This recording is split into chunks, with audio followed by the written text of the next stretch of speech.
Well, good morning from AlUla in Saudi Arabia. More specifically, a place called Hegra.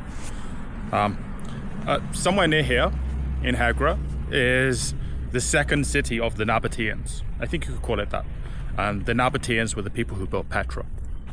Now, this morning I'm waiting outside the visitor center because to visit here, you have to be part of a tour. You can't just, walk around and wander around. And I guess that has its benefits because, they can explain to you some of the history of the place. But yeah, this place is I think, much less famous than Petra. But I guess the Saudi government is making efforts to promote this as a tourism destination. So yeah, let's take the tour and see what it's like. If you buy a ticket for the tour, it's 95 Riyal, which is like $30, around $30. If you have a bit more of a budget, or if you have more people, you can get one of these. The antique, vintage Land Rovers is what they're calling them. And the tour for this is about $300. So if it's like one or two people, it's not really worth it. But if you have a big group of people, it could be worth it. But this is the visitor center, and you can tell just from like the number of chairs that they're only expecting to receive, I don't know, maybe 100, 200, 300, a few hundred guests a day, not thousands or tens of thousands. So that should tell you something about, the way that they've positioned Hegra. They're not expecting to get like 10, 20,000 visitors a day or anything like that.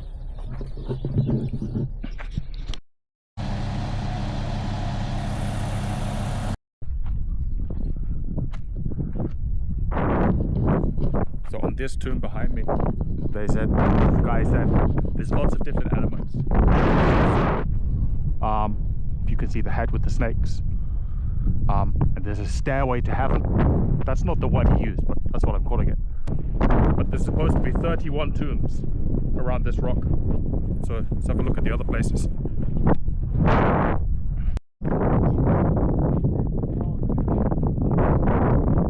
It's the same thing, Medusa. It looks a bit like a male Medusa, but the same themes as the other tomb.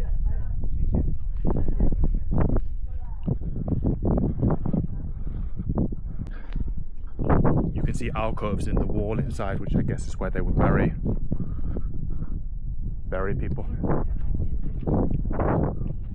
Come around the corner and there's more tombs. A smaller tomb here. Maybe this person didn't have so much money. It's less grand than the other tombs. And then tomb. This was a good place to be buried, no doubt. And you can kind of see like who had the most money, by how elaborate the tombs are.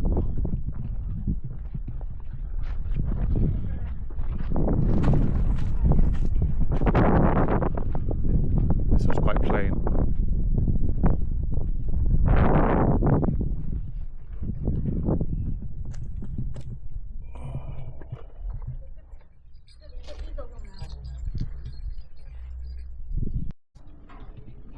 So this is the one tomb you can go in. Of the 100 something tombs, this is the one tomb you can go in. And there would have been a door you can kind of see.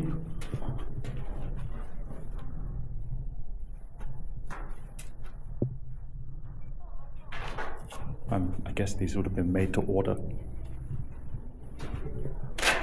They didn't take so much care on the inside of the tomb as they did on the outside. You see the chisel marks.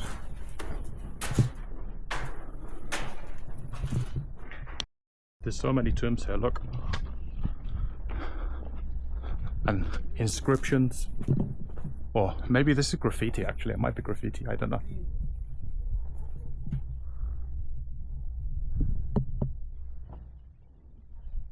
This one has the chisel marks, but it has rooms. So I guess it's, rooms for, I don't know, different branches of the family maybe. You have one for the husband's side, one for the wife's side.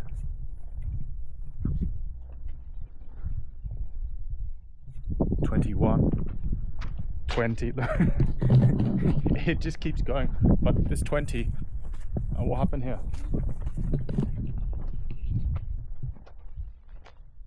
Oh, wow, look.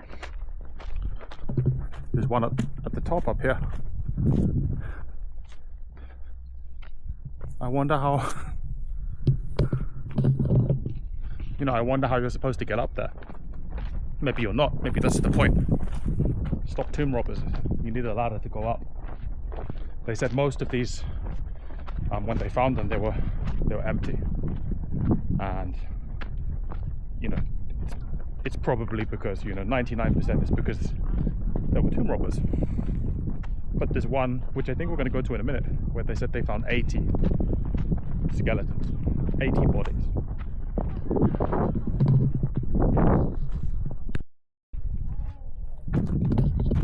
So if the other tombs we saw earlier were the tombs of the rich and the aristocracy, this was a tomb of one of the richest guys. And apparently, you know, he had this tomb built for himself when he died. But he died a bit early. And so they didn't finish carving the tomb. You can see at the bottom the chisel marks and the those things that look like beds of the scaffolding that the sculptors would have used when they heard he died far away. They just put down their tools. Most recent find is one of the tombs up here. I think it was in 2014. This tomb here, I think it was this one, emerged from beneath the sand dune. So the guide showed us a picture of before and after, and you could see most of the tombs, but this one here was hidden. And then one day it rained and the sand dune retreated, and inside they found 80 bodies. And there's a reconstruction of the faces of one of the women that they found it. I'll put a picture up on the screen if I can, because they have it in the visitor center. They have what they think she would have looked like. But yeah, they found 80 bodies in there, which suggests to me, you know, the other places were robbed. People took the bodies, because there's no other reason why this place would have 80 bodies. So Hegra is really worth the visit. There's only about 20 or 30 people allowed on each trip, I think, if you include everyone. And so you really get a lot of space and quite an opportunity, you know, like to have your own moment, or to have your own selfie, if you like, with the tombs. Now this afternoon I come to this place called Ad-Danan, which I think is like an ancient ruined village, which is just opposite the Old Town, which is not so old anymore. They've done it up. I'm going to go there a bit later. And I went to the visitor center just now, and they said, you need to buy a ticket. I said, for what? He said, for all of this. But, you know, I passed by here yesterday, and you don't need a ticket. Well, until someone comes and tells me. It seems like you can just walk around this, I'm going to call it like half oasis. Because that's what it says on the map, and that's what the trees suggest. And half ruined village or city. So let's have a look around. I think maybe the weather's not so reliable now, so they've got some irrigation for whatever they grow here. I don't really know. I mean, I know these are date palms because the floor is covered in dates, but I don't know about the other trees, if they're just there to give shade. Because that's one of the advantages of date palms, from what I understand. You plant date palms, or they grow date palms in an oasis, and that gives cover for all of the other things that can't be in direct sunlight, that you can grow underneath it. So that's why oases get so green, because you have the trees, and then under them you have like all of the other things that come with the shade that these bigger trees give them.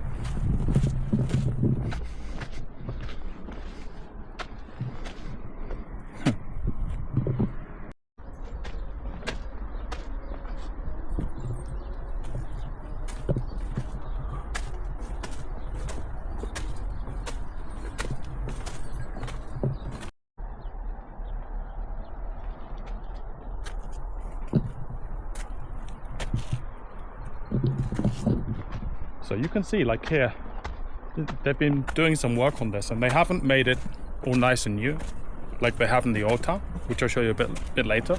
but they've been refreshing is probably the right word, these mud walls, which I guess is, you know, is what people would have done before, right? You know, they wouldn't just leave them to crumble, they'd refresh the mud on the walls. But yeah, it's an interesting place to come, but you can see places like this.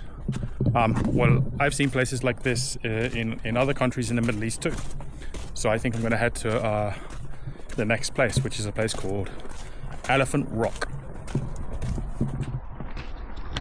What it looks like when they redo the wall. They throw mud.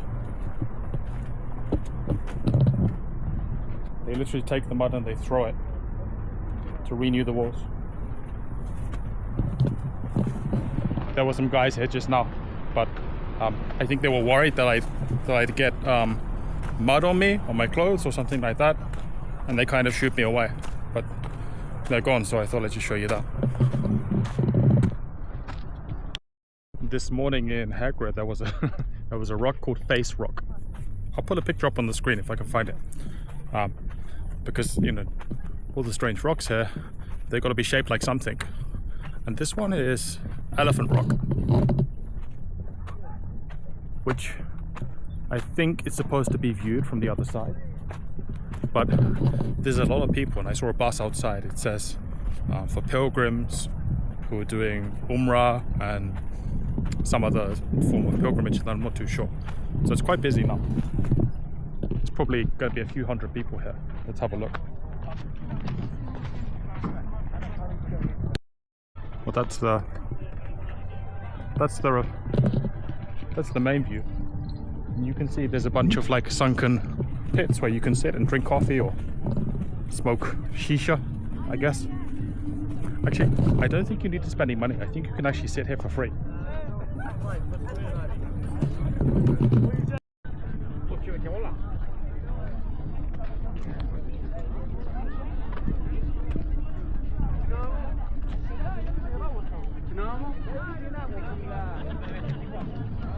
And there's some restaurants. I think that's a shisha place, burger place, maybe a coffee shop.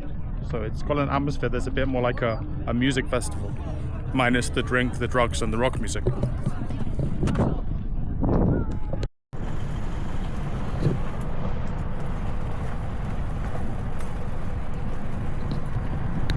So the parking is in the north, which is where I am, or the south, and then you take like a golf cart, free golf cart, which takes you about 500 meters to the Old Town. And this part I think is the arts district. You come in the day, not much of this is open, but at night I think it starts to liven up a little bit. So that's why I'm here in the evening to take a look. I feel like on this street there's a lot of things that kind of showcase or exhibit Saudi culture, or things that are handmade and things like that. This is an exhibition, and they show, like, you know, the different ingredients you commonly use in Saudi perfume, and how all of the different things they make with stuff made from date palm trees. It's interesting. And this is the Saudi Public Library, not Saudi, the AlUla Public Library.